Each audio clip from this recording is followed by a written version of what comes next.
Salut à tous, j'espère que vous allez bien. Et je vous rappelle encore une fois de vous abonner à la chaîne.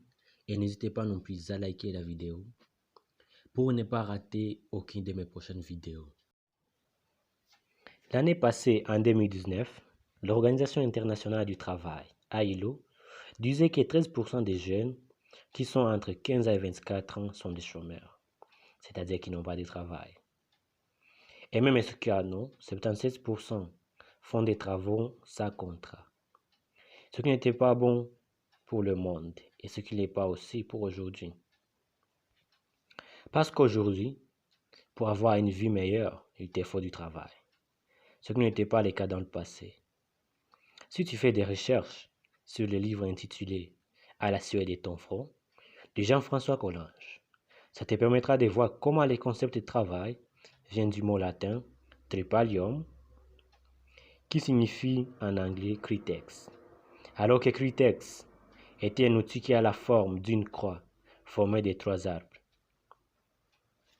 On utilisait le tripalium pour des travaux inhumains ou pour torturer les personnes condamnées, c'est-à-dire les prisonniers. Et c'était une façon aussi de crucifier les gens. Jean-François Collange dit encore que quand en français on te donne du travail, on dit qu'on t'a donné une charge, alors qu'une charge peut être des accusations au tribunal. Jean-François Collange affirme aussi que cela semble que le travail est venu comme une punition. Auparavant, quand l'homme était encore sous-développé intellectuellement, quand le travail n'était pas encore une charge, tout ce que l'homme faisait était basé sur ses besoins. Il travaillait pour lutter contre la famine, la soif et beaucoup d'autres choses afin d'être tranquille.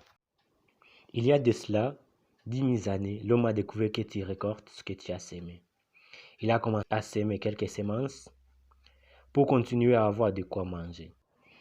En d'autres termes, c'est grâce à l'agriculture que l'homme a évolué, que l'homme a construit des villes et beaucoup d'autres choses. Les personnes ont commencé à échanger leurs moissons. Et après, les hommes ont inventé les écritures et les calculs pour les utiliser dans les commerces de leurs biens. Dans le commerce, ils ont commencé par échanger leurs moissons. C'était la première fois dans l'histoire qu'un homme fait un travail qui sera utile pour quelqu'un d'autre. Et après, ils ont inventé un symbole de donner à quelqu'un pour lui montrer qu'il a travaillé, de façon qu'il peut utiliser ce symbole pour satisfaire tous ses besoins. Ce symbole devrait être une chose rare et transportable. Ce signifie pour la première fois la peau des animaux ou des pierres rares. Et après, ils ont fait un papier qu'on a imprimé. Et puis qu'il y avait quelqu'un de très haut placé pour signer sur ces papiers, c'est-à-dire quelqu'un du gouvernement. Ce symbole en papier a été appelé l'argent que nous voyons aujourd'hui. Ce qui a donné à une sorte de confusion que quand on dit l'argent, on sous-entend la richesse, alors que le travail est la principale source de richesse. En d'autres termes, ce n'est pas l'argent qui caractérise la richesse, mais c'est le travail. Parce que la principale source de l'argent, c'est le travail. Et la principale source aussi de la richesse, c'est le travail. C'est entre l'an 3500 et 3000 avant Jésus-Christ que les écritures ont été inventées. Là, on a commencé à réduire l'homme à l'état de machine.